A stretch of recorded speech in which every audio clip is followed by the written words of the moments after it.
Ahoy, hoy, hoy, hoy, hoy, hoy, hoy. Hello. Hello. Welcome. Welcome back.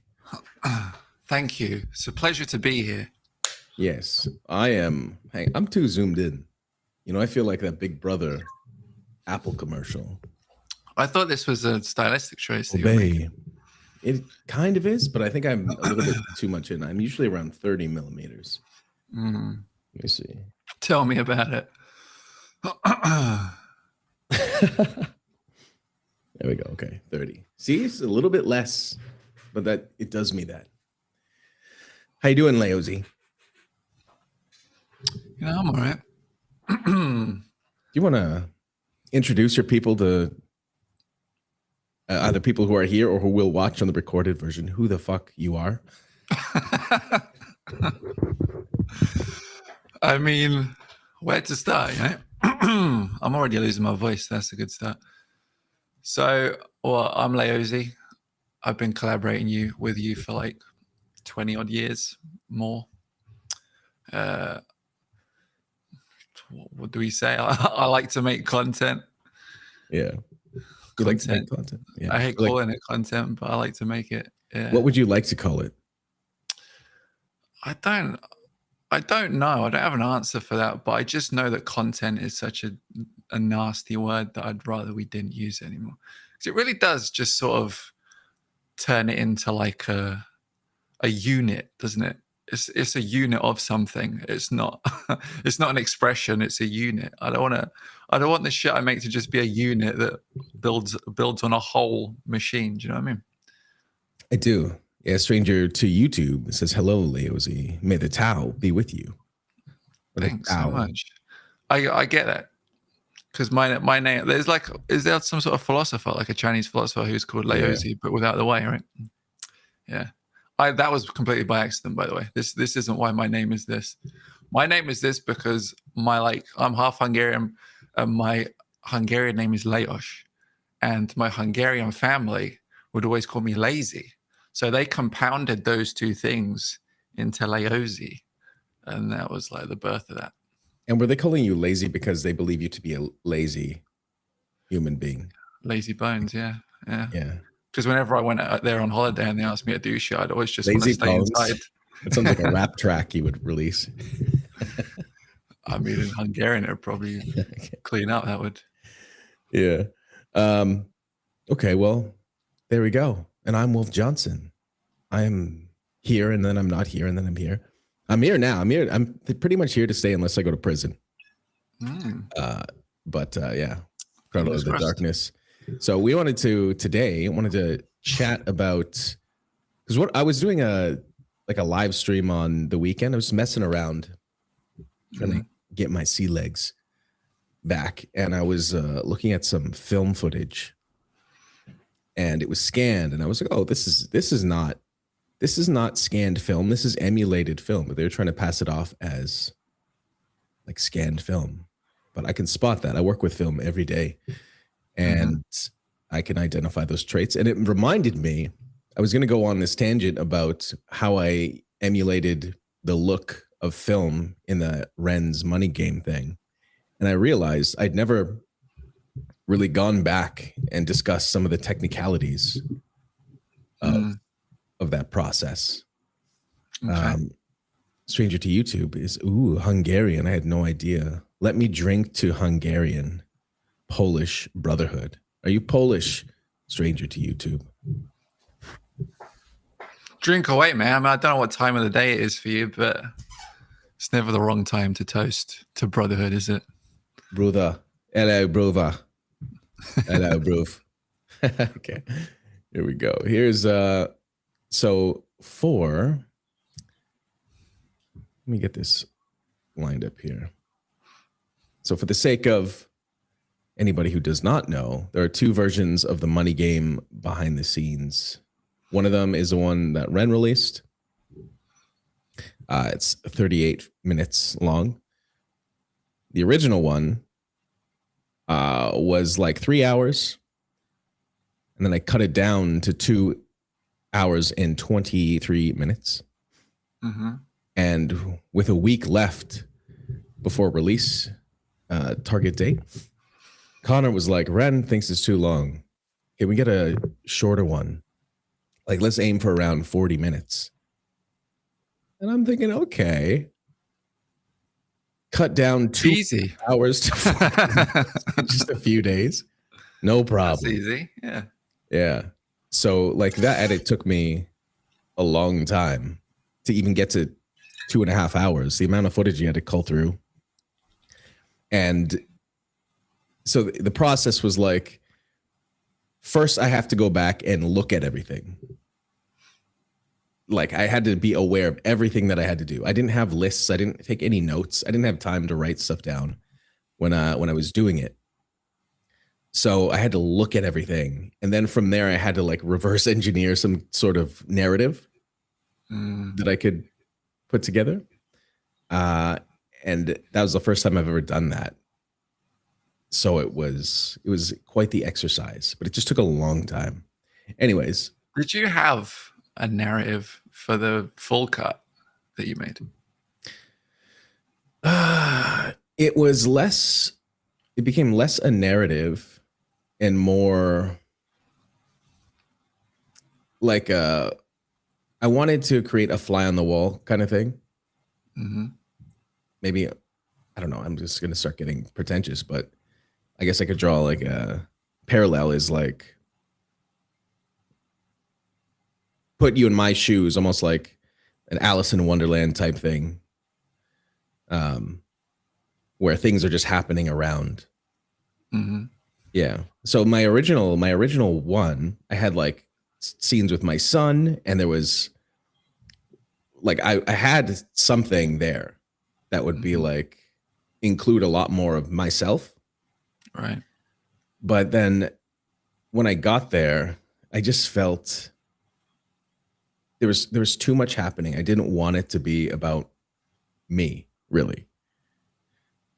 So that's why there's only 1 or 2 scenes in the whole thing where you see me. At the beginning, you see me a little bit. But aside from that, it's like through my eyes only. Mm-hmm. And I did not have a lot of time to kind of prepare for this. I didn't come fully equipped. Like I have one camera. I just happened to be a photographer at the time. But Ren reached out to me having no idea of that. I was just like a guy who did a couple of YouTube videos. So I took my camera, 3 cell phones, and a GoPro. So can I just ask, what was his like expectation of you then? If he has no idea about what you are and what you do and what you can do, was he not just expecting you to show up with your like an iPhone in your hand, just like vlogging the whole thing, or what was he looking for? Yeah, that's what he was expecting. Just like a few cell phone clips, like nothing crazy, like maybe 20 minutes of footage at the end. But I didn't know that until I was already like in it and going for it. Right. And if was you too apprehensive to say to him, listen, I do this shit for real. Like, here's what I can do. Here's what I can like bring to this. Was it just like, he's asked me this, I'm just going to do it. I'm not going to try and question it or do anything like to mess it up in any way. I'm just going to go with it. It wasn't like there was it wasn't like there was clear directives or like a goal. It was pretty open-ended, like just come be behind the scenes, vlog a little bit, and get like some footage. That's it. Right. So I didn't know until I was doing it. I was talking to Connor. Connor's his like assistant manager type guy. Good guy. He was like, Ren just was expecting you were going to come with a cell phone, and he sort of communicated that the expectations were not very high, and I had placed a lot of pressure on myself going into that. But that's my own want to, if you give me an opportunity to do something interesting creatively, and I'm going to do that. Like I want to do that even for myself.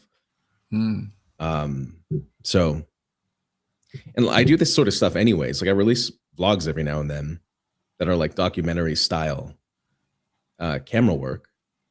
And so this was like an exciting opportunity, like sure to meet Ren and like whatever, go on like a little trip. But more so for myself to like have a situation where I could explore this format, you know, the exercise.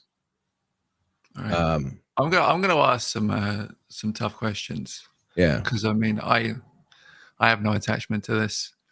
Ren seems cool, but I mean, I'm not his number one fan or anything. So I'm gonna ask stuff that yeah, ask that the question. may challenge him, may challenge you.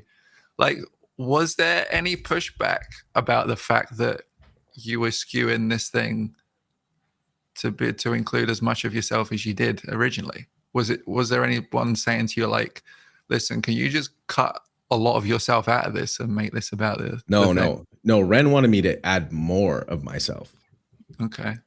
Yeah, because he stopped me. He's like, how's it going? And I was like, here's Danielle saying, turns out they wanted you to fly to the UK and make a 30-second TikTok. It would be a banger TikTok. If you send me to the UK for a couple weeks, you're getting the best TikTok you've ever seen. No, Ren wanted me to add more. Like halfway through it, he's asked me how it's going. And like I was just talking to him. And then again at like dinner time, a long chat into like 2 a.m. or whatever. And he was explaining to me like he brought me here to do like a vlog because he wanted me to attach community to it, to like be, you know, to make it something from my perspective. But then I had to explain that this is more from my perspective because it's not natural for me to like pull out a camera and be like, hey guys, like I'm not influencer type, you know, YouTube guy. That's not my vibe. Just here with Ren, day 2. Yeah. So you had Knox who was good at that. Like Knox Hill was there doing that kind of stuff. Me, I like to be behind the camera and I just like to obsessively focus on capturing time as it's going. Verite. You've heard that term. Verite. Verite. Yeah. Verite Swift. Big time. Yeah. Yeah. So, yeah, does that answer your question? I think it does. Yeah. Okay. So I'll hop into this. Like I said, there was no preparation, very little. Like they asked me if I need anything. I didn't want to be like, yeah, I probably need cameras to do this. So I just wanted to stick with my cell phone and my one camera, but we'll see. It's the rain guy. Yeah, that's me. Hang on here. How can I make this fit? Like this. Like this. Like this. This. Okay. All right. That's the rain guy. That's Wolf. Okay. So like. So thank you everybody who helped me.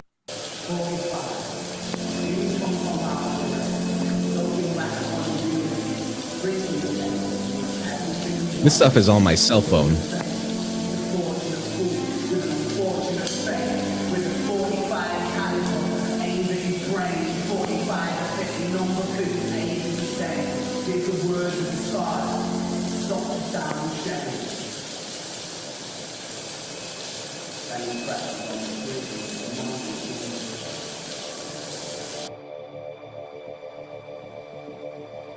So even just like, first of all, even just my want to title these things differently. Like when I exported this video, I sent it to Ren or to Connor, whoever I sent it to. And it was titled Subject to Change. Like I did not want to call it Ren's behind the scenes money game or like why I like 7 tacos better than 10, you know, like the YouTube thing. I just did not want that. I even my thumbnail for this thing, I did not want to be doing YouTube thing with it. You know, you didn't want to do this on the cover. I didn't want that. I didn't want any of that. So my thumbnail didn't even have Ren's face in it. It was like it was a wheelchair and just like his attire. That's it. But I did not know initially what this was going to be, really. So the first thing I did with this, before I looked at everything, was take the footage off my cell phone and cut that little intro bit where I was like popping between the airport and the end. And there's a line in there. He's saying everything is subject to change. So I wanted to call it subject to change. Because to me, that line was very representative of Ren and sort of myself at that time. And it just worked. Like he was sort of on the cusp, on the shift from being just like some YouTube indie guy to being like a big YouTube guy, indie guy. I don't know. And a successful chart artist, at least in the UK. Yeah, number 1, right? Mm-hmm. Yeah. Mm-hmm. It's like KRS-One. Exactly, just like KRS-One, yeah. You beat out Rick Astley. Is that crazy? I mean, it takes a lot, to be honest. Yeah. If he lost, he's a fixture. If he lost to Rick Astley, that fucking Rick rolling would be so offensive. It would, wouldn't it? Yeah.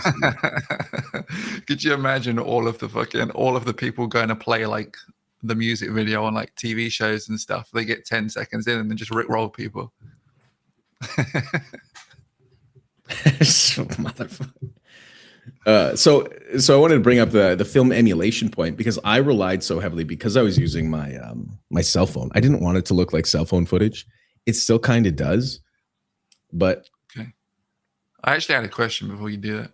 Yeah, you wanted to call it subject to change. Was it called subject to change? I called mine subject to change. Yeah. Okay. Because it says revisit and Money Game 3 BTS with a film something extended cut. Yeah. Well, because I changed it. Yeah. Okay. I changed it this year. Subject to change. Yeah. Okay. I changed it this year because nobody knew it was a thing. Like nobody, like if you look at the views, there's 30,000 on mine and 212 on Ren's, right? Yeah. So, yeah. Is that surprising or unsurprising? It's not surprising. But it's what's surprising to me is that still I get new comments being like, "Oh, I just found this. I didn't know it was here." So then you've made it to align better with your extended version, so they can find that.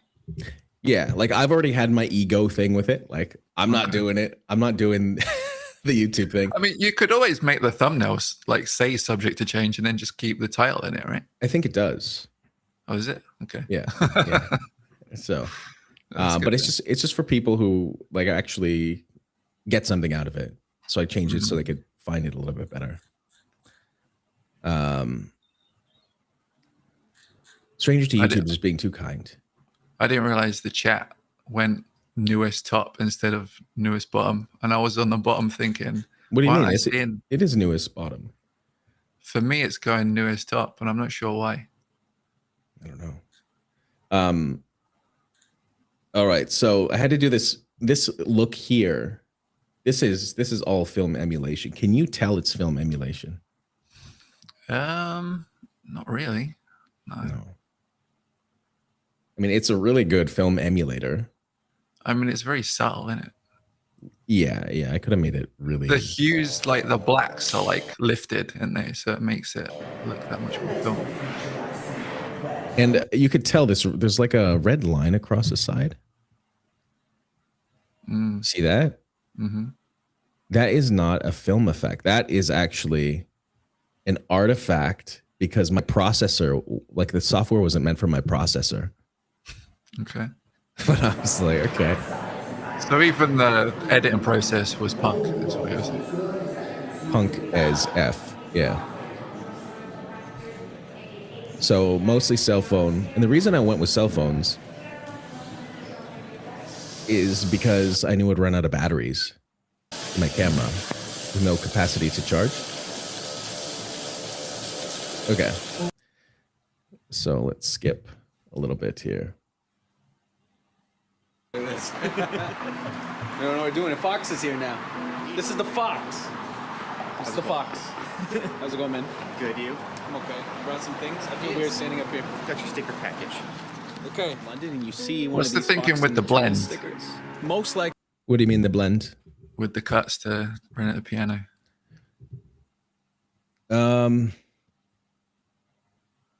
Well, it was sort of like to illustrate like a gradient shift from one reality, one experience to the next, like from where I am to where he is, kind of thing. The blend. I put it there, so you know I have to go away. Yes, unfortunately. Well, fortunately and unfortunately. Yes. So I'm freaking out, right? Big time. For a long time, I've just got like built up these insecurities and like this. I think it's because trauma, you know, like you deal with things. Yep. So in the original cut, I had a bunch of footage with my son there. This is like before I considered any safety things. I was like, okay, he was very involved with me getting ready to leave and everything. And I was having a hard time parting with him. So I wanted to weave that in. So I have like a bunch of stuff where I'm like explaining to him who Ren is, and he's like, he sees this video with Ren with a bag on his head. So he goes and gets like a pillowcase and puts on his head and like pretending to be the money game guy. But yeah, I took that all out because I got some stalkers. You know, good times. Yeah, that sucks. Safe, and then you live a life that makes you feel safe. And I'm leaving that all. This is B-roll. Like stock footage. There's no way I had to draw. Okay, I was gonna say. So hang on, just so I'm clear. That is that stock footage? The Gatwick Airport? No, that's me. Yeah, that's my cell phone. That's stock footage. Okay. This might be the only stock footage in the whole thing. What? This as well, yeah.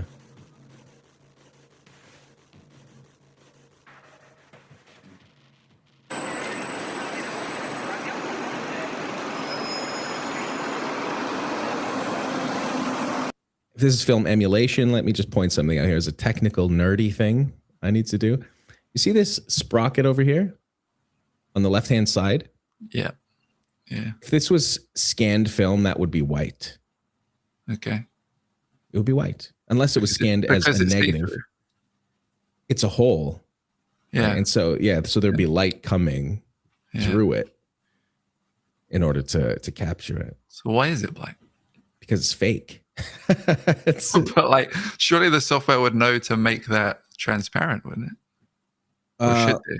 Well, people don't know that. Like, people identify things like traits, so they think the sprockets. So there is a space where it could be like that, is if the film that they were scanning was a negative and they inverted it. But that is so uncommon. But in the software, you can make that white. Okay. I just wasn't thinking about it when I was like putting it together. I mean, you had to make a 30-minute video out of a 2-hour video, so probably certain things got overlooked, I would have thought. Yeah. I did it. Hello once again, ladies and gentlemen. This is Wolf Johnson. Pleasure to meet you, Robbie. How long have you been doing this? I've been doing this 2.5 years now. Robbie, 2.5 years? good guy. I started. So, like there's a few moments from doing these little vlog things. From a music business background, so I haven't been molded. But it's always a vehicle to like, for somebody else to express something. This is where you'll be staying tonight as well, man. In the road?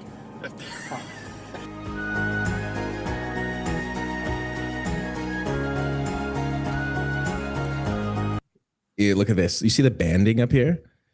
And the coloring? This is all film emulation. But then I like took out the grain and then I just oversaturated the colors to make it seem really like overly stylistic, almost surreal. I was thinking like, you know, that scene at the start of, what's at the start? What's that zombie movie with 28 days later. Yeah, yeah. You know, there's a scene there like going over the hills, just very looking very surreal. I was kind of going for that here. Not like aware that I wasn't going to make that, but it just extra surreal because the footage was so bad. Is this what filmic people would call color grading, right? This is like color butchering because I was pushing everything. It had to become stylistic because I didn't like the footage. It was too bumpy. I didn't have a gimbal. I don't use gimbals or anything. So I software stabilized it and I just like flooded it with color to make it like you peacocked the film is what you did. I did, yeah. Yeah. Okay, I did. So you can get your WrestleMania and your Raw all in one. I'll see if I can find any of the like the stabilization on this took me like 3 hours to render out. Because it was so bad. You're saying this is on your phone? Yeah, that was on my phone. We're going to see. This is on my. I think now this is the time. this is on my phone too. I think. I start to feel a little nervous. I don't. This is on GoPro. In some places in Brighton. By the way, when did you shave your head in this process? At the very beginning.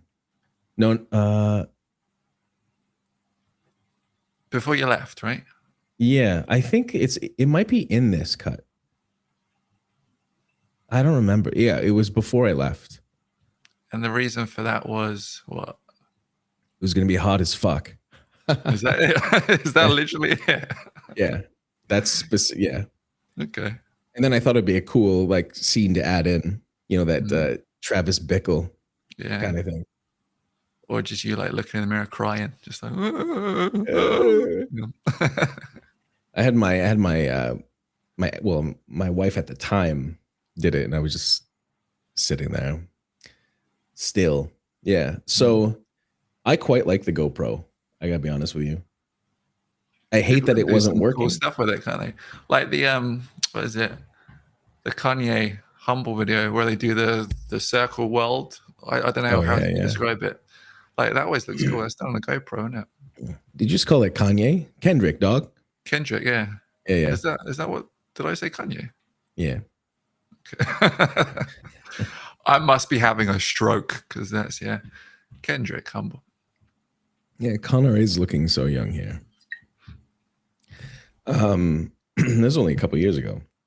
Friends, I suppose I'm friends, but wasn't massively close to him. But here you can see the stabilization struggling. How it has its smears of motion blur. I mean, the stabilization did really well, even that it's all digital. Like, I just really like the GoPro's field of view here. Don't film me, GoPro. Okay, if you film me, this clip's going in here. You GoPro, you fucking failed me so hard. But like, I don't know, the perspective of it. I need to pull that thing out. My GoPro is the battery just doesn't retain, just dies right away. This house was really cool. This is the Secret Garden Party founder's house. But I was like really allergic to their cats. This is a real like fucking in the Cotswolds sort of country house. Typical country house in the UK. This Oh, wicked. Hi, Wolf from Canada. Hello. I'm Fred from Abbots Repton. Good to meet you. I just say, help yourself to anything here. There's tea, coffees, there's beers and alcohol. Oh my goodness. We made it. How you doing, man? Ren's a lot taller than you'd think. That's my pleasure, mate. That's like the opposite of that normally, isn't it? How you doing, man? How's the trip? So I've never been away. I had a bunch of health problems last year. Yeah. So I was concerned about leaving, like, around my doctor and stuff like that. Yeah. Yeah. Okay, so we're here You just seem busy in general compared to most artists. I did a with, two like, your camera, limitations, you're just 2 or crushing 3 camera setup here. So I put the GoPro down. I placed it basically right in front of where he's sitting. For the first few months, I was kind of. And then I had my Nikon And there was just loads there already. that I'm hand Yeah, get holding. some in the can and then distribute it. And that's kind of what we've been doing at the moment as well. Is just like I'm recording shit now for the album that's coming later. Like it'll be like later on in the year. So we've been filming loads of stuff for that now, just so that when that's ready to go, it's like, Yes. Yeah. You excited for this? This video particularly. You haven't heard it, have you? No, I haven't. Yeah. This video, I feel like lyrically, it's the most excited I've been. I hit these chapter markers coming up here. Conceptually, I actually think that conceptually it's more original than Higher People. It's the first time we've hired like a light. Come on now. Proper lighting rig, and it's really that. But we just keep it close. Look at hello. Here it is. Here we go. Boom. So because I didn't, this was like my shortcut to try and like force some sort of like logical chronological order of events happening is just like a hard title card. And I don't know, it felt really like indie, art house, pretentious. No, why would I make it look so like early 2000s? You know, why would I take a perfectly good photo and butcher the colors like this? I mean, this is sort of the house style that we've always run with. So I don't, this is just normal to me. You know what I mean? I know, but it was like it's a, I don't know. It's a specific stylistic choice. So it is. Yeah. Yeah. It's not like, well, the thing is, like when we do that, I think there's space where people think we just don't know what we're doing with like Photoshop. And it's like our first day with Photoshop, you know, bevel this. When we use the bevel, it's because we really want that cheap. Yeah, we've been here for a long time. That's why we use the bevel. Yeah. Yeah. I recently got into like a subreddit as vintage CGI. I've been really obsessed with vintage CGI recently. I just love the fuck. Everything's beveled. Everything has weird lighting and is very beveled. Yeah, the way that the textures react or don't react is really interesting. Do you get that Money for Nothing music video? Yeah, with the awkward movement of things and the way they're animated. Yeah, they had like a animator for every limb. You get the arm. Yeah. I'll get exactly. Get the eyes. Stranger to YouTube says it felt very intentional on the screen. Well, thank you. It was intentional. Yeah. I mean, I generally just think if you're someone that doesn't believe in the intent of an artist, then you're not understanding how to interpret art. And that's just a problem on your end. You know what I mean? Yeah. That's a problem, mate. You got to sort that, mate. True, mate. True. So Gun. So this was like, I feel like the chapter markers help you sort of recall what you were watching. You know what I mean? Because otherwise it would just be a sort of string of things all dropped into one. But the gun was I'm just gonna go shop with was a point of focus. For lunch, but equally, it's up to you. Was you ever like sort of wanting to bring that style into other parts of this? Like What the style? actual like video, that title card style. Yes. I was thinking about it, but then it was because it was so long, it was like I could throw it in here, but then I'm going to be compelled to find more places to put it so it doesn't seem random. Yeah, you'd have to make it a theme. Yeah. Yeah, and I just didn't have enough time to go with that. This was springing out, so we just need something in there. So we got the two cameras here. This one's for my Nikon. So with the Filmic here, this one's the stationary GoPro. And so the reason I was doing two cameras is not so much for movement, because for documentary style, I sort of like when you can focus and sink into the perspective. Like what I like is trying to relay what I would naturally look at. So when I'm shooting this kind of thing, I'm constantly just like the same way I would with photography. It's the exact same, constantly like this, moving around, never goes down. Maybe like this, but it's wherever I would look, that's where I'm pointing the camera. And like, I don't like when somebody says, film this. Well, no, because it has to be what would naturally draw me. Because what would naturally draw my eye, I think, would be what somebody else might naturally be intrigued in. And then when I find that thread, I sort of lock in on the element that drew me there in the first place, which in many cases is hands. Just fire out the bottom if that happens. I think hands are telling a lot of stories. And so when especially when they're holding a gun, yeah. What's your story, mate? I don't know. What's yours? Yeah. If I've got a focal point in a scene, it's definitely the guy holding a gun and the gun in his head. Yeah. So when I would cut here, it was less for like movement of the video to keep people interested and more to give context, because I recognize when I'm shooting from this, I'm quite tight, and you're losing the sense of the room. Yeah. It looks the part. Plus, it just keeps it energized. The problem is, it does, yeah. by law, moving between scopes. So we've got it's like adding another person. Pan the camera up, sort of. Get someone to quickly swap this one while it's in my hand, while the camera's not looking, and then load this one with the proper. This was a fucking mind trip. Just be chilling in the kitchen. Yeah, and then being proper gangster. In the song, there's like the 45 caliber aimed at his brain. So I want it, and this is a 45 caliber gun. So I want it to be like meticulous, because then you're gonna have some gun nerds like they'll be like, oh, so Yeah.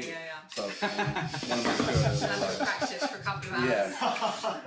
yeah. No, it's so true, mate. Yeah, it is true. Yeah. Basically, this. Okay, right here. This bottom bit, there's a spring. It sometimes popping out, so I guess it's kind of it's just something to keep that. to do this. I took it. I took it on chairs. I'll run through you what I took. You're almost missing Like these little moments where I snap a photo. Because where it's catching on is. I'm probably most proud of anything that I've done in this video. I'm probably most proud of being able to do that. Because this is one camera that I'm shooting, like, so I have the GoPro, but then in this one I might have been filming with a GoPro and then taking the pictures with the camera. But there is some scenes where it's off one camera, and I'm videoing, and there's like a switch. You flip it to between video and photo. So I switch it, boom, and flip it back, and if it almost feels seamless rather. And I've sort of taken that on as part of like something I incorporate into my style now. You know, hot swapping. Yeah. You got your macro down. I got my shit locked in, dog. We have got another Colt pistol that maybe we can borrow something from, but I'm not sure. But to be honest with you, that noise, because it'll pick it up on the mic. I can reload it like this. It just doesn't look as cool. This should be a t-shirt, like one of those like retro 80s vibe t-shirts. You know, stay strapped. Say no to not having a gun. Yeah. My workshop, my modeling room. Or we just missed Valentine's Day, didn't we? Shoot your loved ones. Is that what you're trying to say? I think most people will have two on, because I think you can still see with two enough. You can see the stabilization here struggling real bad. And with the string quartet, they're quite far away as well. Yeah. There's probably. I'm using a 50mm lens here. I later switched to a 24 to 70. That's also going to detract from the skin underneath, because we're going to have like these black eyes here. So when I was shooting the piano at the beginning, that was the more cinematic lens of 24 to 70. You just get such a good depth. This one is just like a good first person type of look. With two, it's not a problem. And much better with light. With two, you cannot see your face. How well can you see with 2 though? You're fine, mate. You're good. You're good. How well can you see this invisible violin? Wait, how long? Mate, there's a violin there. Yeah. Is that how you play the violin? It's a bit hot. Yeah, the raw footage of this is all over the place. You can see. Yeah. First album I had on CD in my car, mate. Like, so it's a special thing. Okay, so we get to the warehouse.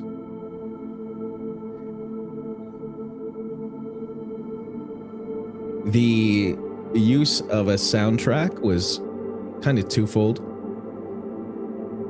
For one, like I was torn. For one, I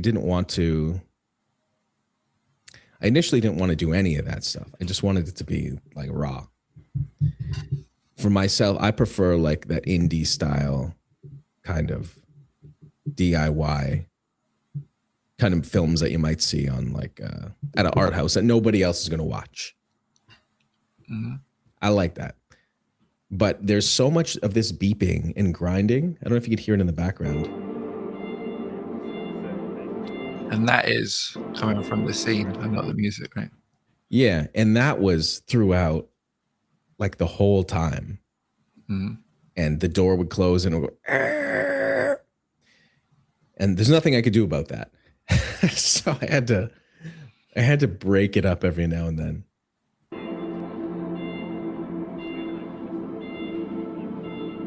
These shots were some of my favorite. They're quiet, like visually quiet, slow, and how the light was just coming in from the outside. Well, it's good because it's method in it, and you don't need to hear anybody speak. You just understand inherently what the fuck is going on there. Yeah. And it's interesting to watch.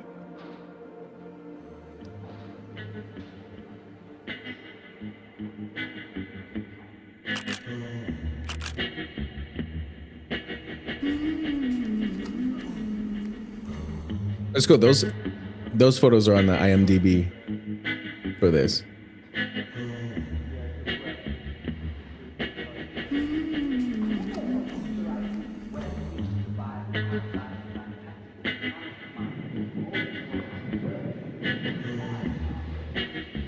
A montage.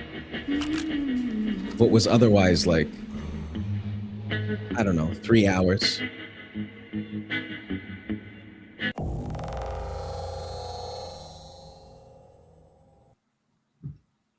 You know what I mean? Like this bad cutout right here.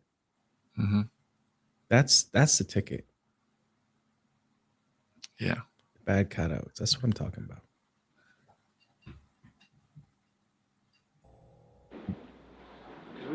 We were gonna rent an old. Well, we were basically gonna rent a warehouse space and just put up a post on Facebook being like, look, we want to find a warehouse, and then see if garden party got in touch. And blessed it so much for us because we wouldn't have had the time to have like a day to prepare otherwise. Yeah. So what's the process? So at the moment it's just building the set. We've got like a lot of different ideas. Mic battery died. One take live. It's the first proper. I didn't know if you'd catch anything. I mean, you can hear it still, can you? Yeah, a little bit.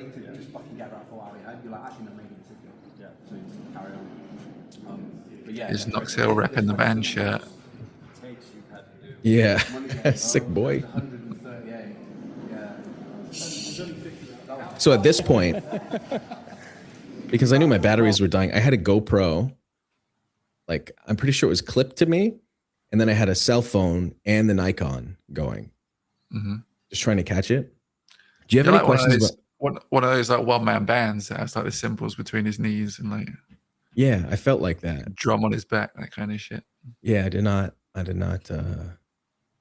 have a good time with that because that was like a long day of doing that. Do you have any questions about Knoxhill? Do you know Knoxhill? You've shown me videos of his before. He's like a freestyle rapper or something, isn't he? He's a rapper, but he's also like he might be like the premier bar breakdown reactor type guy on YouTube. Okay. Hip hop.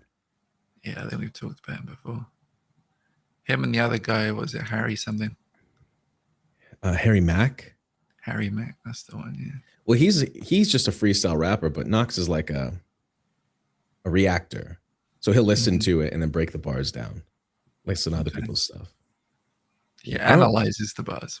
He analyzes the bars. He does, yeah. No, yeah, I like that. I don't know that he's much of a freestyle, or at least that hasn't been like his content. He does rap though. That's fair. Yeah. Okay. Let's plug ahead here. It was over 2 days, but we wrapped at about 4:30 in the morning, and which ended we. Oh, this shot here.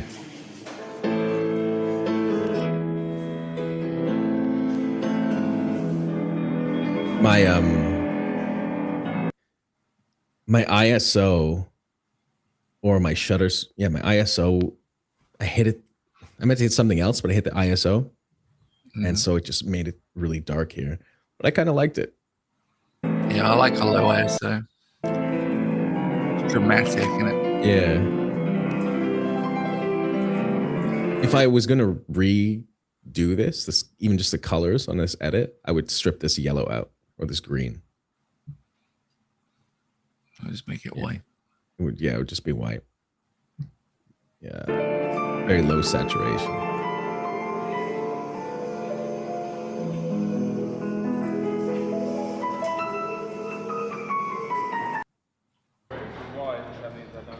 Big fan of the backlight. Silhouettes. Especially with that lens filter on there. Get that halation. So that glow look, like people often associate that with film. That is just a lens filter. So that's not from the emulation on here. So that's real. That's real. That's this guy right here. You just throw that motherfucker on there, you're good to go. That's like the who's the director who did Drive?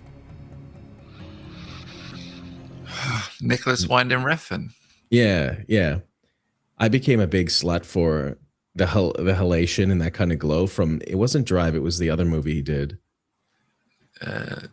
No, Only God Survives or something like that. There's the one in Thailand. Yeah. Is that the one you're talking about? Yeah, the one that doesn't make any linear. The one that everyone hates, but I thought was really cool.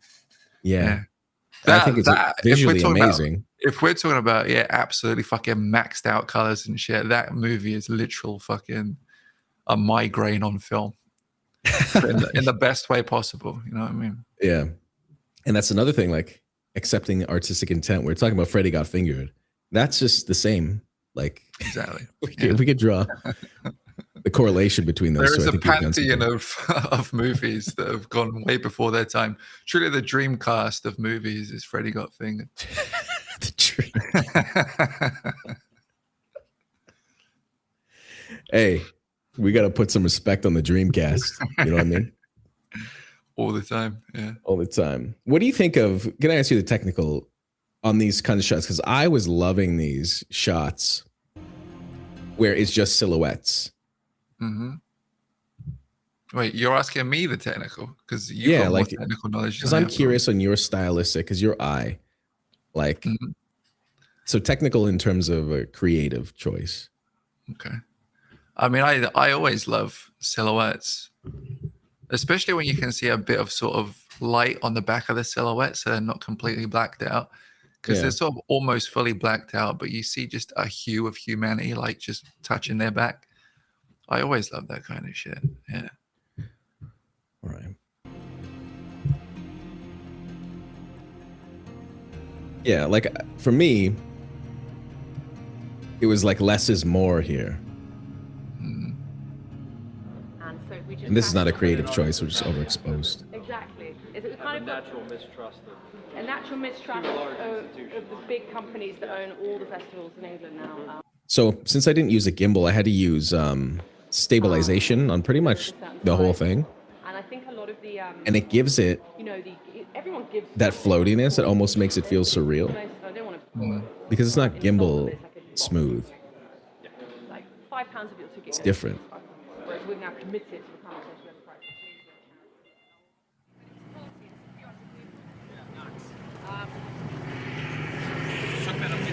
Oh, okay. That's the rain and it just machine. Grew and grew and grew and grew. Yeah. I love it. Like, I don't know who the fuck that is, but someone's come and put their teepee up burning. What? You don't know? I don't know. We just come set up teepees? Well, they probably know Fred. Come do like a campfire, roast some marshmallows? Yeah. Now, have you had s'mores before? Yes. There we go. I have. That's all we need. So. This is all yours? So this is all potato farms, grain. You know what this needed? This needed a title card. Mm-hmm. This needed a duh. But I think maybe it was too short. It does have a title card. No, but I mean, it needed one of those egregious ones. Oh, right. Okay, yeah. This is like a subtitle cut. Yeah. Started to grow hemp for all the medical companies. Yeah. To create CBD. Yeah. As well. Yeah. So this. While still being a working farm. Yeah. Wow. Okay. Really? And then these are the woods, which I don't know if the car can fit through, but have a quick look. This is cool. Can you? Okay. Well, I was going to ask if you could tell the footage is overexposed. No, I've But seen now- this movie. I think you might be able to just a bit. What do you think of this, Wolf? Yo, this is everything about today is surreal. So this is obviously a bar. Obviously, it's like a mezcal bar. It's all going to be dressed and sorted, health and safety-fied because it's not looking. But because of the dynamics of the light, I didn't want to be fucking around with I it love too much. just the natural integration with, like, the Because it went- buildings with the trees, like the roots coming up. It went so bright and so dark so quickly. That it's not sadly accessible, but so Fred created a pub out of 2 containers that he used to ship to Burning Man, and he opened it out. Or a choir, or a rap group, or whatever it is. If that idea is brilliant. Without having them walk away. Between every take, we're gonna have to. Is that the kind of thing that got cut in the shorter version? Yeah. So what you did was you focused down entirely to the Ren aspect of this with the Yes. cut down. Pretty much, yeah. That makes sense, yeah. Yeah. Okay, cool. I'm gonna have to give feedback. Calling back over just isn't. Yeah. It's just like we can. I don't remember what it was about this, but I remember spending like a day on just this section. Editing, you mean? Yeah, because like editing the audio to try and make it a little bit more tolerable. Right. And I had two like as an electrician and stuff doing lighting and stuff on much bigger stuff back when I used to. Like, two cameras going. This is probably the biggest I've been seen. But I don't remember what the struggle was. Yeah. Yeah, there's lots of that. There's lots of that. And it's just little things like remembering to like organise. It's been lots of whatever the fuck it is. Yeah.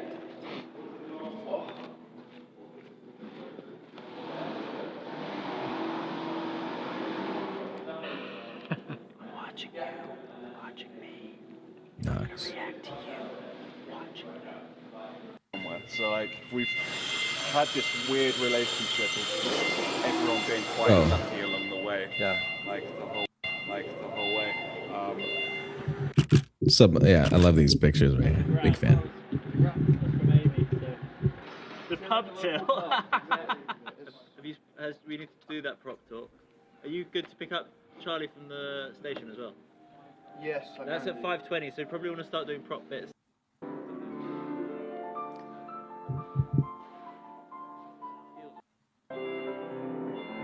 So around this section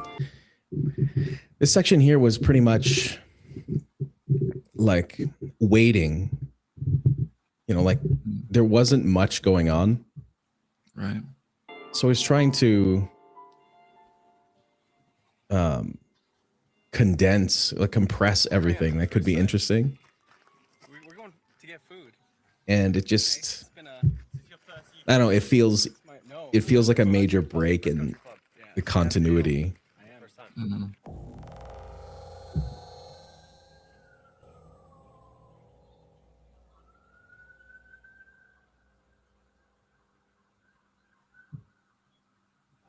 I met him very briefly, and then. Are we just at 7 at the moment? I've only got 7 lanes. That was Yes. So this is a terrible example of what film emulation does. Here, Right. you see this glow. I do, yeah. Yeah. Like when you use the emulation, like film creates halation off the highlights, so off glares, and then it's a variable on how bright it is. It's gonna affect how great the glow is off the halation. But the software doesn't really know the difference between something that is like reflecting light and just a white guy, apparently. Sometimes they're all ghosts to the machine, and then so it struggles. And then also they have halation. There's, you know, I forget what it's called, where there's like that red outline on things, like a halo. It's almost like a halo effect. So it's applying that to Sam here because it thinks Sam it's natural light. Yeah. Yeah. And it just looks, it's not like good. We just ran the fire, and there's like too many other people there. I think. Yeah.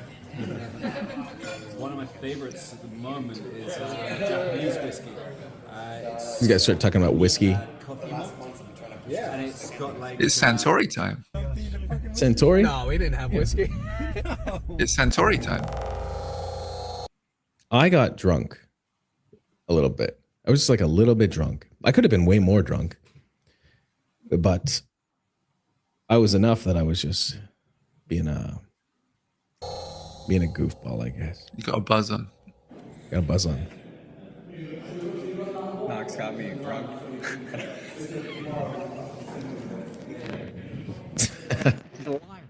Yeah, I think we might as well put a third one out. Depends on how fluid. Did it affect your ability to do your job? No, call me. I'm a highly functional alcoholic. Yeah. Pretty much, yeah. Yeah, I get better. That's the best way to be. Honestly, I'm not advocating for people to be drinking, but unless it makes you really good at your job, then drink. I just have so much like deep trauma. It causes me to be hyper vigilant all the time, and so I'm like always tense and stressed. And then, you know, but when you can relax a little bit, a lot of that creativity just bleeds out in a way that wouldn't otherwise.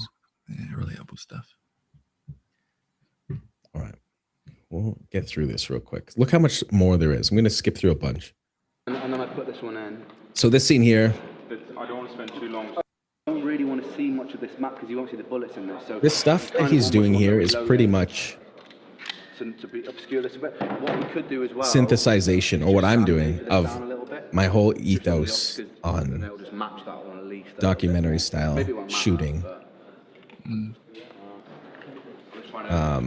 Eliminate any points when he's in the chair here, yeah. And then I'm going to do the counting as well. So once I'm parked and then you're in position, I'm going to do 1, 2, 3, and then they come in. Maybe that's not it. Is he directing the video? Yeah. Well, him and Sam. So he's like the creative director and Sam's like the technical director of the video. My solution, taking a jacket He has a vision, and then he relays it to Sam, and then Sam sort of figures out how they can make it happen. That's how I imagined it would be. Yeah. Is that going to look okay? As long as you hold this up. Yeah, so even... Or you could hand it round the back. Even with a bit of body that's movement. Fine. That's going to be even harder, man. Whatever is... Just under the leg. You've got to be very adaptive to rain. Yeah. All right, so say all right, let me try maybe a bit lower so I can raise this up. I like being obstructed with camera. That was smooth, baby. That was nice. That was good. And then I put design. Like being obstructed with camera. Yeah. Like this. It's like a natural wipe. We can build the third one reach down slowly. The brain. I mean, it's a cool like little frame in it. Schools to Yeah. always be sheep. I need to give that to you as well. And so. Well, you need to relate those and make it from media. Then there's no future I see where the humans survive. We're parasites inside a petri dish, a cannibal mind. Mold will grow upon the surface and consume till it dies, and our fate could be the same in our story. Like, I'm basically just trying to do what John McTiernan did with Die Hard. You know? I don't know. No, please explain. So, well, it's just a lot of long shots. Soaking wet upon Okay. the wheelchair. He's been drinking the game. He has everything he wants. In his fortune of fame, he's a fortunate fool. Do you see the dilation of the stabilization? Aimed at his brain, 45 fitting number. The dilation of the destabilization is that what you just said? Dilations. Yeah. So that's a bit of my camera work kind of thing. That's pretty much it. And then it's just going through like the rest of the day. Will be different anyway. There's a lot of cool stuff like this shot. Come this way? Yeah. It's a cool opportunity. What photo? I don't know. This is broken up in 2 days. Mm-hmm. LC. And well, this is kind of cool. Let's go like this. Look at this. A Titantron. It's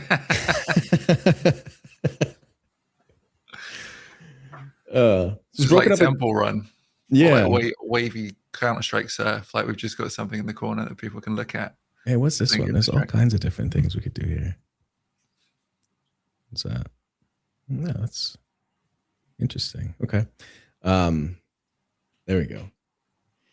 Yeah, it was broken up into 2 days to shoot. So the first day was just all like nonsense. Well, it wasn't nonsense. It was setup, but there's not much variety for me to shoot. And then the second day was the shoot. It was all in one day. And that, like, the challenge was with that was that it was all the same stuff. You would see like again and again and again, like the exact same thing. And so how do you make that interesting? How did you make it interesting? Well, let's go see real quick.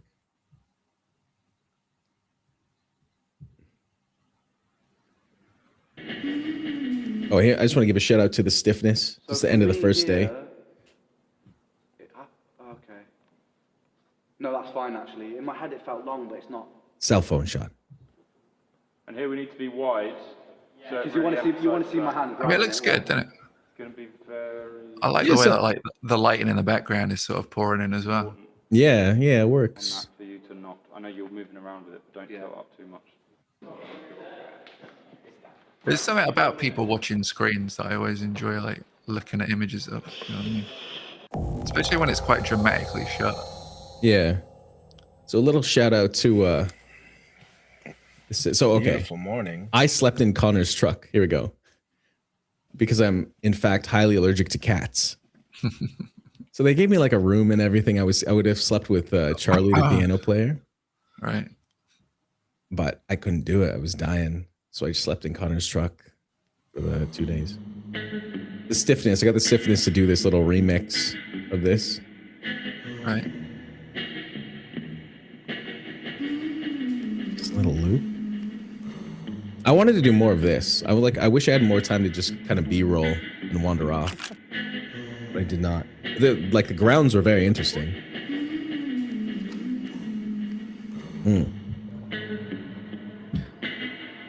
I mean, funny enough, a lot of these like little conversations are actually probably more interesting to me than the actual music video that you went to shoot. All of these people having their little divergent conversations about things, and her showing the grounds off and stuff is just, it's pretty compelling stuff, isn't it? Yeah, well, it adds. I don't know. It's an experience that most people don't get to see, right? So I agree. I like it's the culmination of a thing rather than the thing. You know what I mean? Yeah, and that's interesting to me, how the sausage is made, or like the humanity behind it, or the humanity around it, more accurately, perhaps. Yeah. Stranger to YouTube. Oh, sorry, you can read out his message real quick. Wolf, have you been nervous filming all of it, or did you just get into the zone at some point? No, I'm never. As soon as I have a camera, I'm not nervous with the camera. In fact, that's sort of like a mask for me, because I'm not there anymore. The camera's there. I'm behind the lens. So as soon as I got there, it was like, it was go time. I was good. There was no nerves with the camera because I know that I know how to shoot a photo and I have like some idea of what I think looks cool on a video. And I knew enough technical things. I'm not like an expert or anything, but I felt confident enough. So no nerves. What was your question there? Well, I'll say it is funny how that instrument can sort of open the world up to you, and it's almost like you've been given the keys to the situation rather than just observing it as you naturally would. You might feel a bit more distant, but then once you have that key in your hand that brings you into the environment, it makes you feel more a part of the environment and more willing to embrace everything in it. Do you know what I mean? Absolutely. I think that's what I like most about having a camera is like disappearing, becoming one with the environment, like not existing as you would. The only time you really exist is when people acknowledge you. And that sucks because they're like, they start to change their behavior because like, oh, don't film me. Yeah. No. Kind of thing. It breaks the immersion. Yeah. Yeah, it breaks the immersion. So like I shoot wedding photography and video as like a side gig in the summertime. And part of that is just learning to disappear into the environment and knowing how to get into the right place, almost kind of like a ninja, like you present when necessary. Otherwise, you want to get those good shots without anybody realizing that you're doing it. Yeah, I can see that. Yeah. What I was going to say about the culmination thing, to track back, is there was this documentary on Netflix, this series. It was about a basketball team that were trying to make it to like nationals or something. They were trying to win nationals. I can't remember the name of the documentary, but the entire thing is them and their struggle to get to this point, right? And then the whole documentary ends with the last games and the championships and everything being cancelled because of COVID. So you watch this basketball team go through all of this shit, all of these things. They're all just killing themselves and dying week after week. And then the last like episode is them finding out that the big game that they've all been training for and working their asses off for just isn't going to happen because COVID happened. So they no longer get to do this thing and have this payoff. And it was such a fascinating fucking end to this thing. Because I didn't even know that's how it ended when I watched it. Because I was just watching it thinking, well, I just like sports documentaries. And it was quite highly rated. So I thought I'll just give it a try.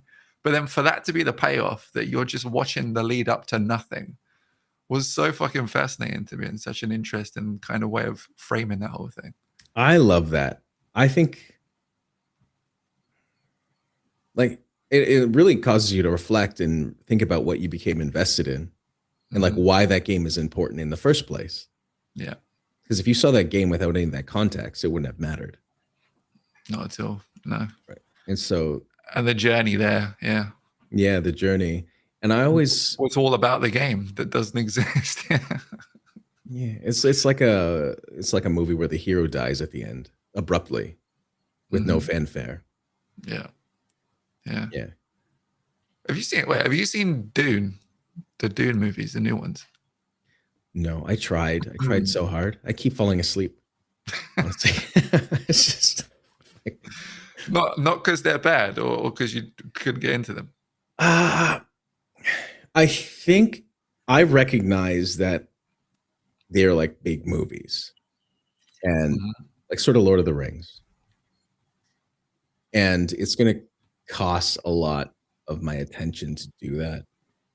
And I always try to watch it. Like once a month, I'll try to watch Dune. I swear. Once a month. And I get a little further every bit.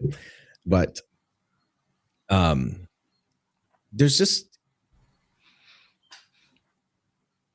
I think I have an aversion to investing so much on the front end into something that requires a lot of like context to be explained for me to, like become invested. It's not something where you can just become invested right off the jump. because there's not that much to relate to, because it's such a like extremely different world. Yeah. You know, and I had seen the old ones, but for some reason this, like, there's no connective tissue for me.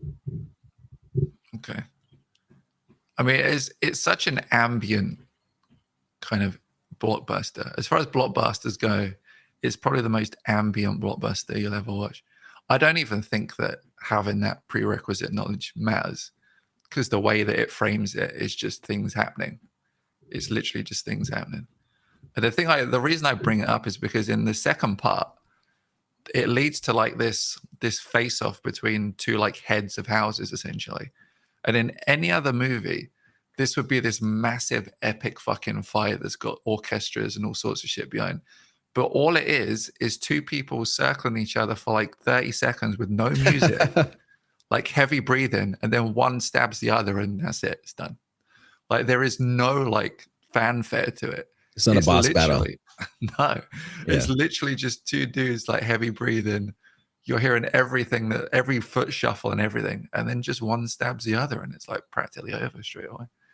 Like it's just. I really appreciate that though. Yeah. It's like the opposite of Rocky.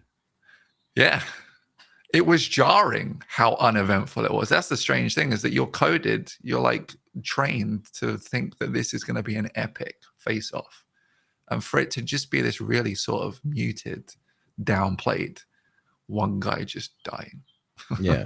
Well, I think we need more of that, really. I think like violence is way too glorified. You get these funny guys with a mouth too big, and they're clearly not equipped for what the violence that they're calling for.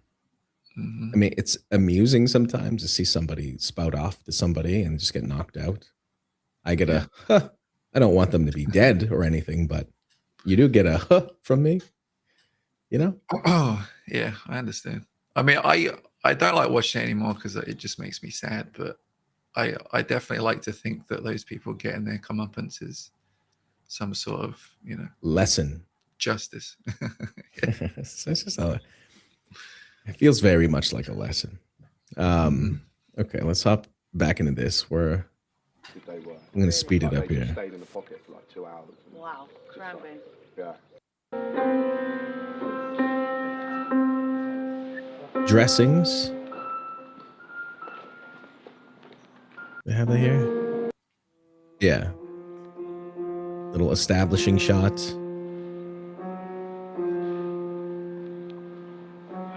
I chose not to stabilize these shots because with the like piano tuning in the background, it kind of felt eerie. I think the jerkiness kind of works actually. Yeah.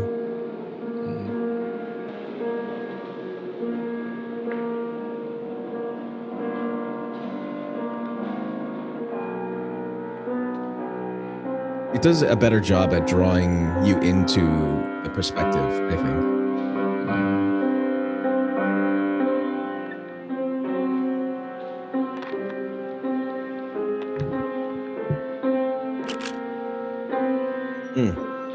I didn't even realize I'm doing this. No, not that.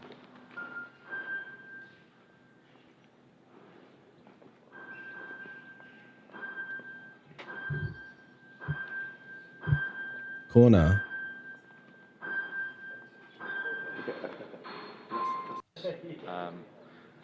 Just contacting the VFX artist potentially for a shot. Just making sure that's possible. It was like a quiet before the storm here.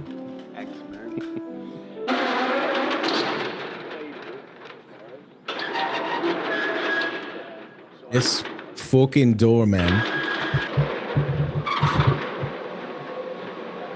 It was broken. Sometimes it would work and sometimes it wouldn't work.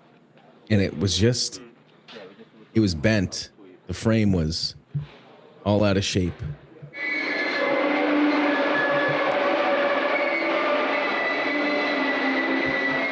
That's a pretty dissonant noise. Yeah. But I did mark that with a chapter marker. Cool. Coming up. Like, it just became such a running theme for everybody. Get the door. Get the door.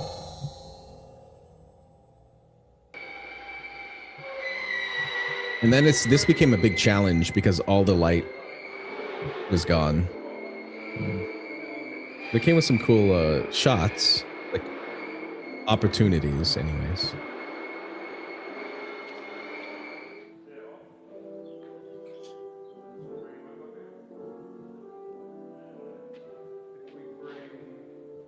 It's kind of stuff. There's one picture I got of Sam. It looks like he's giving this guy a blowjob, but I don't think I added it in here.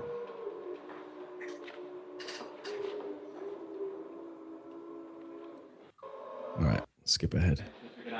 So it was like 30 minutes of that stuff. I don't know if that's right here, isn't it? So I'm gonna. Do you want to know what you're So doing it's first? an hour and 20 minutes in. Yeah, There's still an hour I'll bring you through and talk to you. of this left, and that is the rest is just the actual shoot. Right. Ren will be coming from this table. I mean, maybe it'll be easier for you to pinpoint things that you're particularly proud And then he'll come out and he'll in the stumble closing across, bits. Okay, closing bits. And then like that. What am I proud of here? Or even pain points, maybe. Okay, so from Speak to Connor back. Pick an outfit now anyway. So killing the like bow is kind of where you want it was to start, interesting here because I got to now have a new vantage point. So be sitting up in like the crow's nest area. What's up, Georgina? And there was new people. So the cast was here and there was a lot to see. They were all having their own little social things. But at some point, they're running through it, they're learning it. But this isn't a shoot, this is just a rehearsal.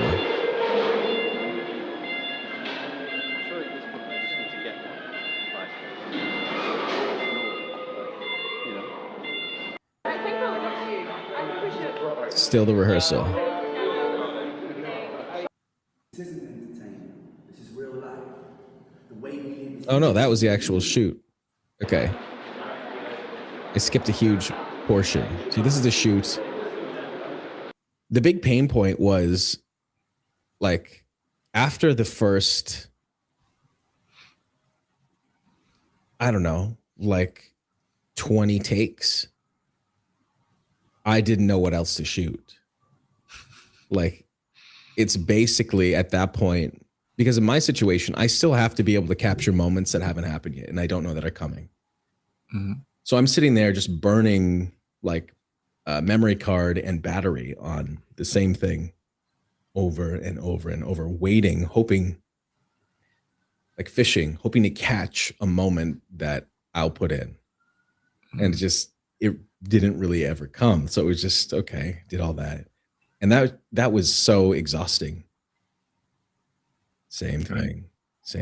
And like, there's only within the space that I could be, because when they're shooting, I had to stay out of the line of sight from the camera. So there just wasn't a lot of variety in that situation. And then, so they did the rehearsal, and then it was the exact same thing when they were doing the actual shoot. Mm-hmm. So the challenge here was then to condense, not me, how do I switch you? There we go. To condense like from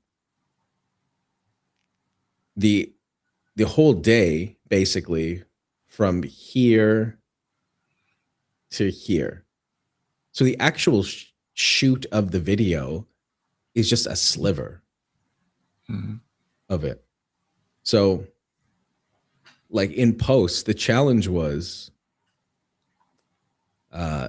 like trying to figure out what to do with that footage, what's important.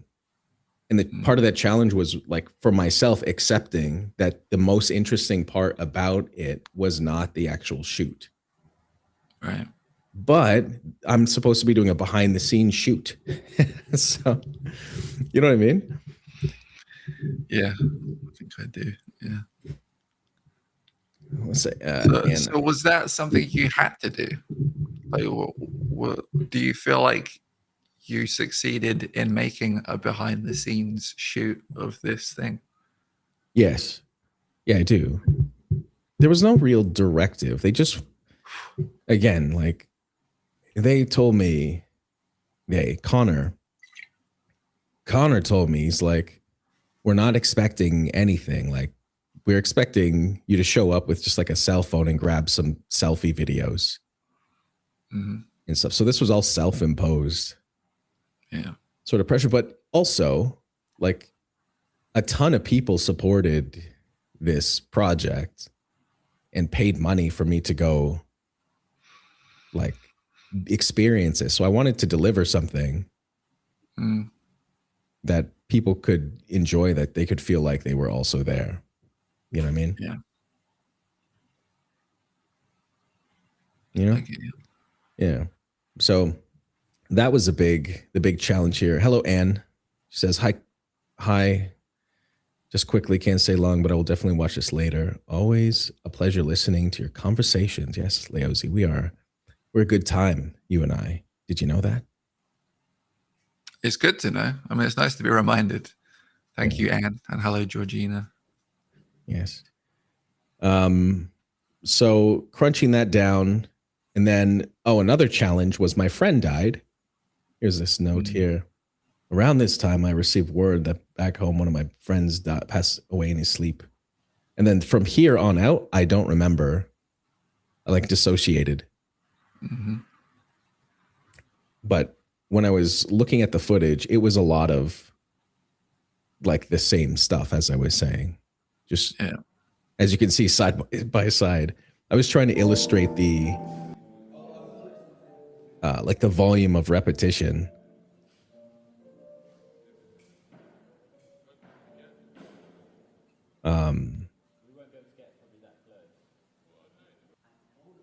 So I just cut it all together. This is on a cell phone. My cameras are dead. Everything is dead. Politics from our invention. They all come from people's ideas. Did I mention? Borders and I mean, I don't think once people have seen the thing, they need to re-see the thing anyway. Do you know what I mean? Everything around the thing is probably more important to most people. What do you mean? The thing? Like to feel like you can't really get much footage from rehearsals and the actual music video. Like that probably is fine, because you would be watching it behind the scenes for the behind the scenes, not the making of the actual video itself. In theory, you know what I mean? Yeah. Practice. I completely accept that. But like when you're holding the camera, you kind of like engaged with that act. At least I am. I'm not paying attention to the world outside of the lens, basically. And I'm hunting. I'm basically Pokemon Snap, looking for my Pikachu. Pokemon going to a good documentary. Yeah. So so for me, it's like a frustration when nothing is happening. Or it's not that a frustration that's nothing that's happening, but that I don't know what to do, like what I'm supposed to be looking for. Did you ever sort of have a thought of maybe just like reaching for a gun and firing it into the sky just to... I did, yeah. Make some footage. I make the news now. So this is the end. Everyone was happy. It felt good. I think I'm just on a cell phone here. You can tell because the footage is kind of flat. It's overly processed look. Ren's chilling. He's just rocking out on this piano. No pressure. And that's kind of it. This was like a really nice moment to decompress. Did you know this would be the last shot, or at least one of the last shots? When I was doing it? Mm-hmm. No. I mean, because I thought for a second there you were going to sort of like just pull the camera away like further and further and further. I mean, it was in my mind that it would be a cool end shot when I was doing it, because I always think about where a shot could go. And just this scene itself, this is like the chaos is over, and then Ren's just in this empty warehouse by himself, back to just him and his music. But I didn't know what else was going to happen after that, so I couldn't be sure. Yeah.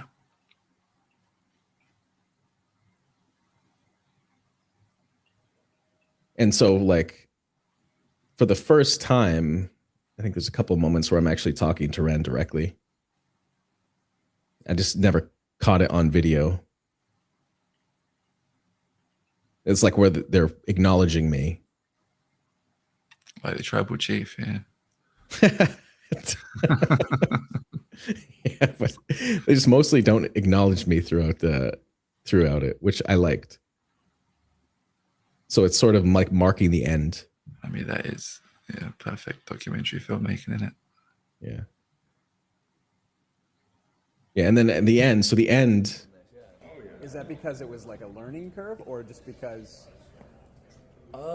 It was the first time that I'd done something like that, 100%. Yeah. Yeah, because that was before Screech's Tale. We did 138. So the end was. It was a painful amount of takes. It was fucking freezing. I think it's Bo or Josh says, "We're done. Turn the camera off." Breakfast, 15 pills. 15, more than 15. I think about 100 pills a day. 100 pills a day. That's like you. Wow. Actually, 100 pills. Layozi. Wait, why is he taking 100 pills? Yeah. Oh, to manage his health. Yeah. It's a lot. I'll show you. I watched him take these pills. It's ridiculous. My suitcase is like a third pills. Jeez. That fucks up your kidneys, didn't it? Taking so How many much pills. fluid do you have to intake to kind of balance out that? I've got to drink a lot anyway. I don't know. I mean, probably. But I think he does things to like balance it all out. Salty water, basically, to like make your body make more. Yeah. Yeah. One of the many fun ailments that I have. Here we go. No more camera. Right here. Yeah, that was the end. Oh, that's a pretty good end, yeah. Yeah. Yeah. Okay. So that's that. That is the Money Game 3 thing. All right. Yeah, I don't know. It's all the notes I could think of going through there. I mainly wanted to talk about film emulation and how it was a crutch to me, using a cell phone. And as a way to say, hey, listen, if you have a cell phone, you can make some cool shit. I mean, how would you summarize the experience as a whole? Like, what did you learn from it? What did I learn?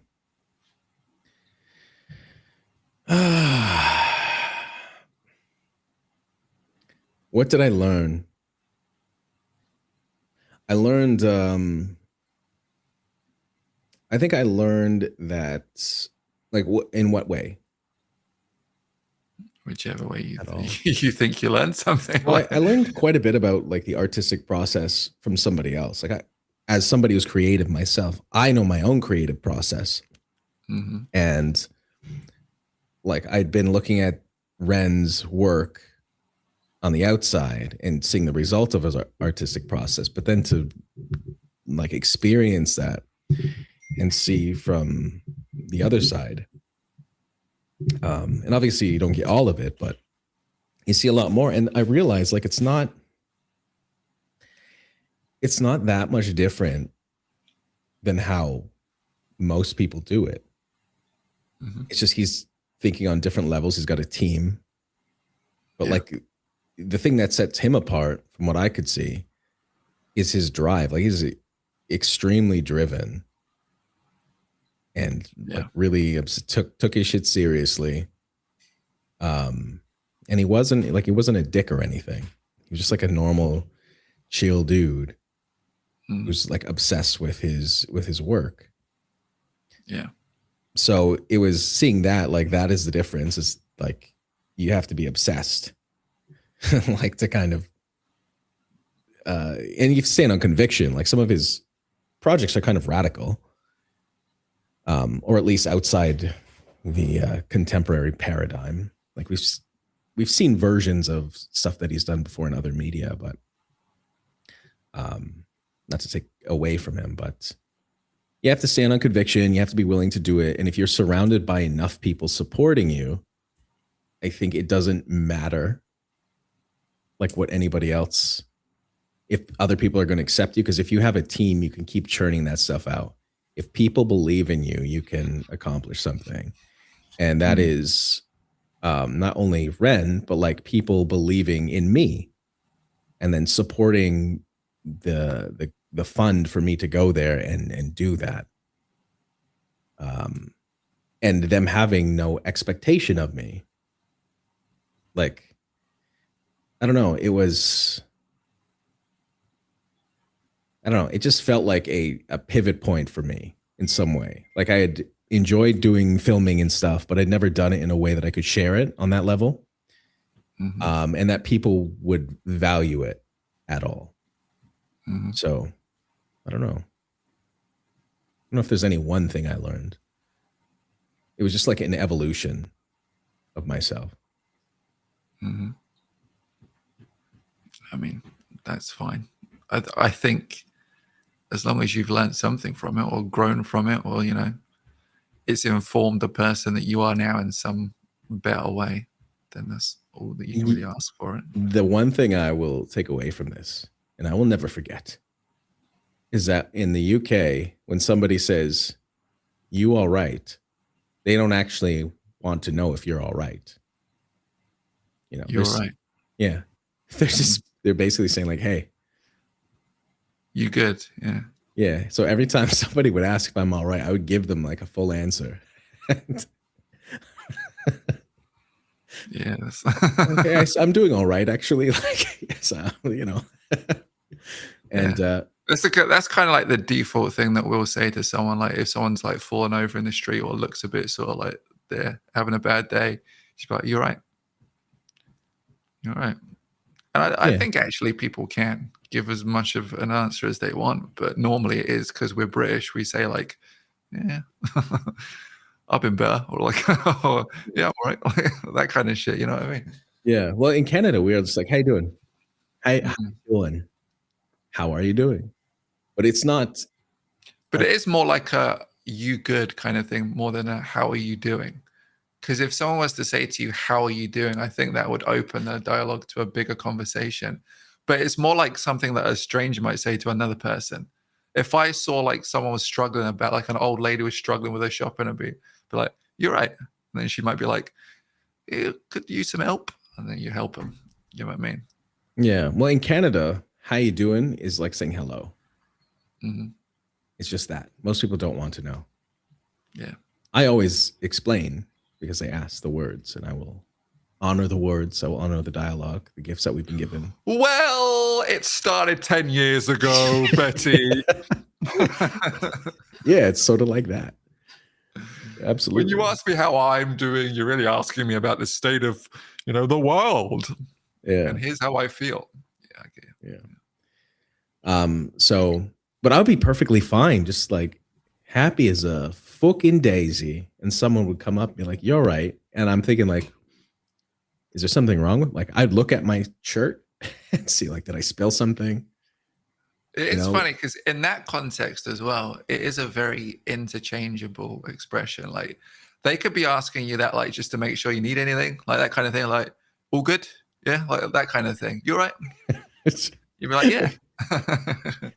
It's a check-in thing as well. You know what I mean? Yeah. But if you come to Toronto and you're just like, if you're like, walk up to somebody and you're like, "You good?"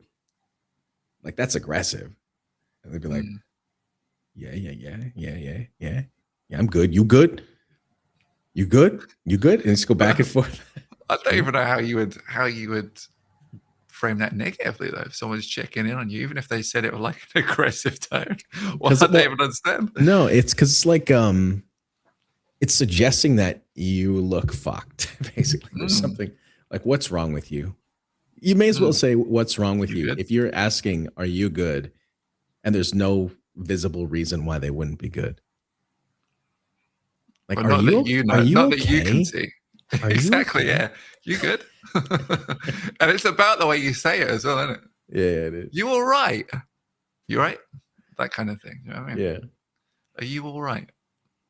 Anne is saying conviction is not one man's thing. Anne always has this philosophical sort of breadcrumbs that lead me to great inspiration. I think that's true. Conviction is not one man's thing.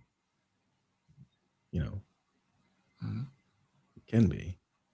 I think somebody stand on that, but I think, can you just have conviction in a vacuum? I don't understand what's happening right now. What does that mean? Conviction is not one man's thing.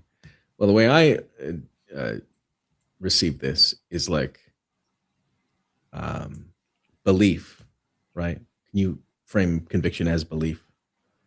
Okay. Possible? Yeah. You frame conviction as belief. Can you? Are you able to do that? I'm asking for the two of us. Yeah. That's like, yeah, conviction is inherently like the purpose of doing something, right? It's like you're doing it with conviction. To act with conviction is to act with purpose. Whereas if my mum asked me to, make my bed when I was 8, I would do that with no conviction or purpose. I would just like throw the sheet. You're right, Mom.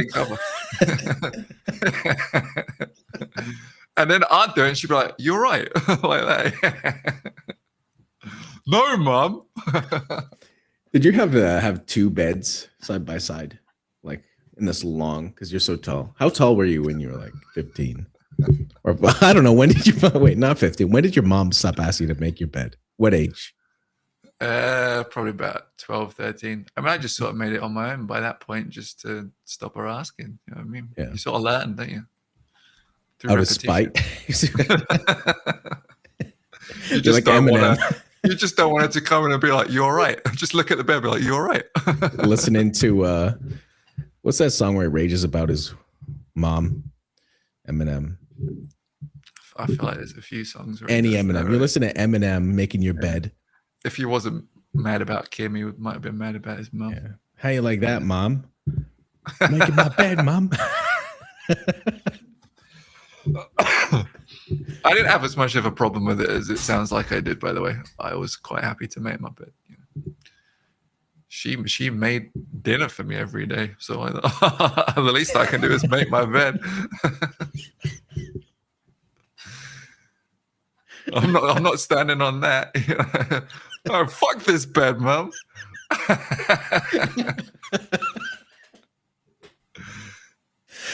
Oh, goodness gracious. So what she make you for dinner? What's one of Mom's specialties? She didn't really have many. To be fair to her, she wasn't a very good cook. Sorry, Mum, you're not. She was good enough, but just not very good. But the fact she did it was what matters, right? The fact that she does it. That apology was beautiful. That just little sorry, Mom. I'm sorry. I mean, you have to be sorry. She did what she could. I mean, we can't all be fucking Anthony Bourdain, can we, in the kitchen? Like, sometimes you just got to put food on the table. Yeah. Well, I don't know. That's the first time I've heard that. most people are like, yeah, like, mom's always got like one meal that Mom's hits your cooking is so good. There's some like nostalgia tied to it. Yeah, you correlate mom's cooking to bed making. Sent me a bed without supper. I was just fine. Yeah. Yeah, at least I don't. I'll just have cereal. Don't worry about it. Yeah. You ever send yourself to bed without supper? Like now, in my late 30s, rarely. I just get to like 6 o'clock and think to myself, have I earned this? Have I earned a fucking meal today? Yeah. That's like self-flagellation, isn't it? When you're just like, have I earned my food today? No. Yeah. I'm going to go starving. I'm going hungry, going hungry. Well, you're going Hungarian, right? That's true. Yeah. I like that song. I'm going too hungry. Did you know that in that song, the backup, the going hungry, that bit was like, I think it was like Kurt Cobain's idea or something. Like it was like someone had come along to the studio and was like, someone should do that. And it was someone really unexpected. And I think it might have been Kurt Cobain or someone like that who came up with the idea of like Eddie Vedder echoing the chorus. Mm. And it surprised me. That's good. I didn't know that. I didn't know that at all. Because apparently, like, they were Kurt Cobain's favorite band. Or maybe Pearl Jam were, or like Soundgarden were. I can't remember. Probably, I don't know. Mudhoney? Mudhoney. I think Kurt Cobain and I think Kurt Cobain did not like Pearl Jam. Historically. Like he hated them. Really? Yeah. See, I'm not sure where I'm getting this information. I could Google it, but that'd be really bad radio. Yeah. I heard some sort of documentary or something where they said Kurt Cobain had some sort of close tie to Pearl Jam or Soundgarden or the band that they had together, which was called the Going Hungry song was by Temple of the Dog. Temple of the Dog. There we go. Yeah. I thought you were going to say the Going Hungry band. The Going Hungry. Remember that. The Going Hungry band. Yeah. Yeah. Well, okay, that's interesting. I do like that part of the song. When I would do karaoke all the time, and I would have to be Chris Cornell. And I could do it for like a part of it, and then it'd break. Going hungry. Going hungry.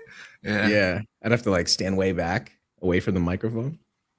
Yeah. Stranger to YouTube saying, what you talked about, how you doing, are you all right thing is one of the biggest cultural differences that a person from half of the non-English speaking countries has to overcome when learning English.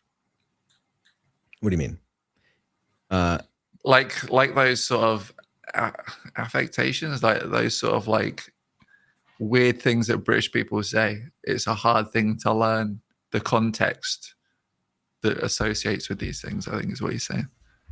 So for someone to say you were right, you wouldn't really know how to interpret that as a person who doesn't come from the UK, because you don't get that it's just like, it can mean about 10 different things based on how the person is asking or what the situation is. I do become very autistic with that sort of thing. Mm. So you're seeking information. I will give you the information you're seeking. Anne says, in regards to conviction, we mentioned conviction when talking about Ren and his drive to do his thing. And she earlier said, conviction is not one man's thing. So I don't know, there's a few ways to receive that, but the way I kind of receive that is like, we're talking about the support around Ren as well. Like that conviction is shared. Right. It's not just that Ren. makes sense. Yeah. The collective conviction. The collective. And we're talking about the collective right here. Georgina, you guys are killing me. That's right. This is ritual sacrifice, baby. You are on the table. And you're laughing about it. That's crazy. This is wild, you know. What do we got here? In many cultures, if somebody asks you how you are, you are kind of flabbergasted and reply honestly. Yes. Yeah. I think Kurt's favorite band was the Pixies. Was it? See, I've heard about 30 different versions Puppets. of you know what I mean? Yeah, Meat Puppets, Mudhoney. I don't know. I think Mudhoney does not get enough credit for contributing to the grunge sound. Mm-hmm. If I must say. I just Googled to see if I could find a quick answer to Hunger Strike. They list that as a band? Wait, Hunger Strike is the Going Hungry song, right? That's the name of the song, Hunger Strike. Yeah. Okay, yeah. I remember now. I don't mind stealing bread. AI is fucking useless. You can't get a quick answer to anything, can you? Just talk to a random homeless guy. You get the same kind of information. It's like, yeah, I kind of heard this. That's all it's doing. All AI is doing is overhearing stuff other people have said. You know? I get you. Mudhoney too, true. And yes, they are very underappreciated. I saw Mudhoney at this bar in Toronto. It was the craziest time. A very small venue, packed. I was hanging off a pipe. It was a good time. Sick. Is that by like that was just the way that you watch things? You just sort of had to have a pipe, a safety pipe. No, just having a good time. Like hanging from a pipe overhead, the exposed pipes, because we're in a hipster. Like Eddie Vedder. Just like Eddie Vedder, right? He did stuff like that. Yeah, man. I mean, that when was that? How long ago was that? When I saw them? In a small bar.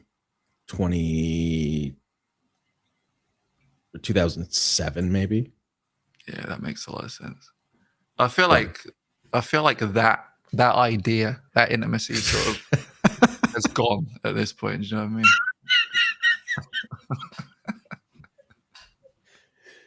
Danielle is never not roasting me.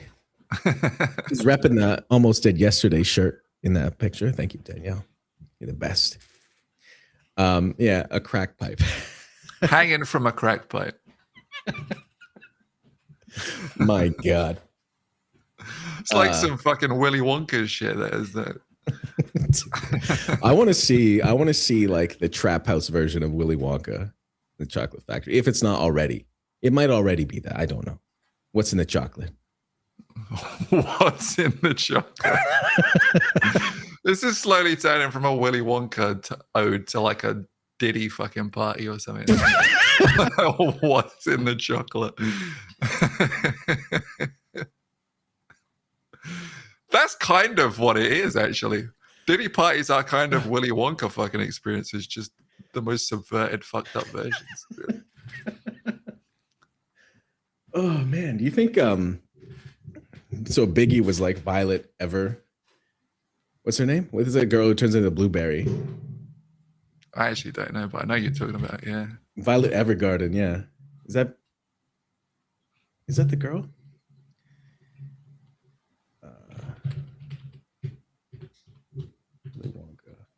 Yeah, Violet Evergarden's a blueberry. You think that's what happened to Biggie? He ate one of Diddy's. He didn't die; he just floated away. Oh no! Still up there somewhere. Yo, get me down.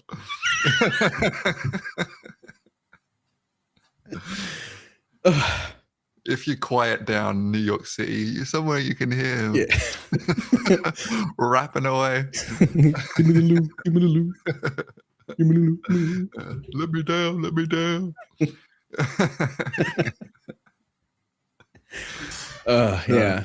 And everyone's like half the thunder you hear, thunderstorms, is actually just Biggie getting a shootout with some other rapper up in the sky. Just raining down fucking bullets. In all seriousness, though, I think Diddy probably did kill Notorious B.I.G. Let's be serious. Yeah, it seems a little. It seems like we're not outraged enough by this stuff. You know, I mean, what does it take these days? I mean, we've just had the Epstein files, and apparently, which is cool. That's just fine. Pick sports or something, or like, I don't know. You can devour children, and people are just like, "Well, that's wrong," you know. But my team just lost, and I care more about that. Yeah, it's fucked up. I do sort of wonder. I feel like we've had this conversation probably about 3 or 4 times, but I do sort of wonder what it will take for literally anything to stick.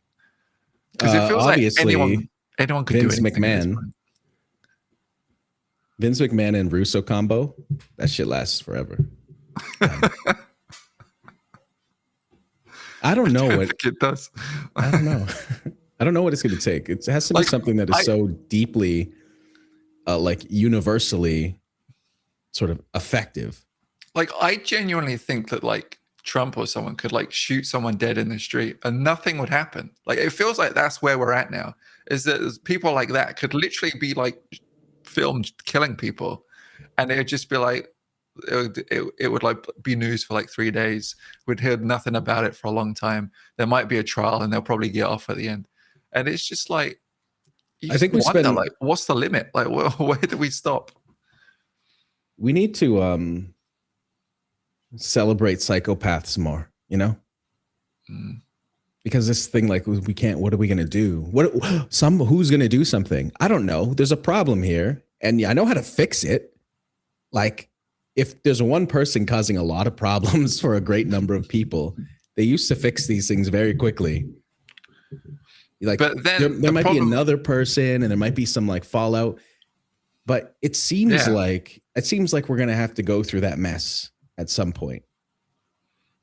But that does feel like it would just create more problems at this point, don't you think? Well, I think the problem is that it just keeps getting bigger and bigger, and it's something you have to nip in the bud, right? Because the fallout, if you had nipped this in the bud from the beginning, the fallout wouldn't be nearly as bad.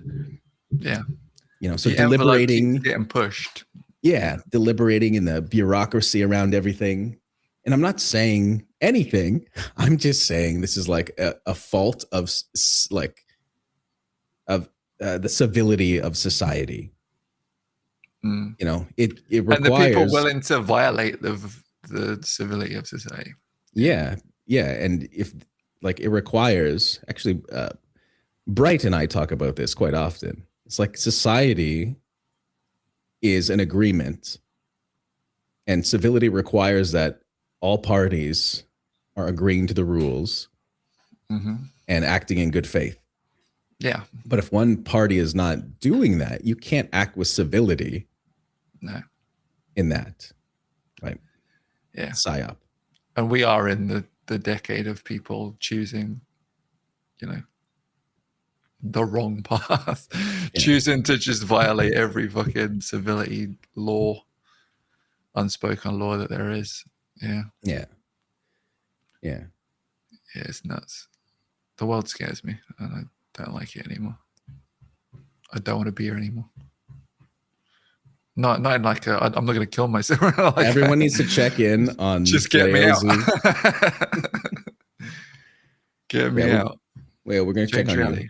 I'll call your mother and tell her. I think this is what happens when I don't make my bed. Yeah, Layozi has been making his bed. I'm deeply concerned.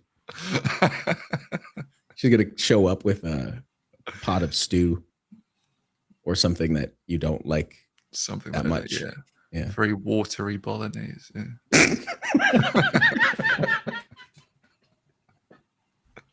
It's a savage. I mean that I'll be straight. That was one of the worst ones, was when she used to make bolognese, and she wouldn't strain like the pasta properly. So then there'd just be like a pool of like grease and like water just at the bottom of the bowl. Horrible. Sorry, Mum. So sorry. I don't know. I appreciate. Great mum though. Yeah. Seriously, great mum. At least she's doing it. Yeah, that's what I'm saying. She was at least trying. Yeah, that's all you can do. All right. Bright saying civility no longer exists. It's just a leftover memory now. I don't know. I think between Layozi and I, we can have moments of civility. I don't think it is like a blanket sort of assumption that everyone's going to act civil, though. Yeah, I think the personification of the bad actors is making a lot of people feel like we're fucked and there's no hope. But I do think there's a lot of people that are trying to be like decent and are trying to maintain some sort of civility. Yeah. I'm not fucked. I'm fucked in different ways. I'm doing great. I'm objectively not, but I feel that way. And you know what? That was a journey of a fucking few sentences. That was. I'm good. I'm all right. I'm fucked. But I'm actually good.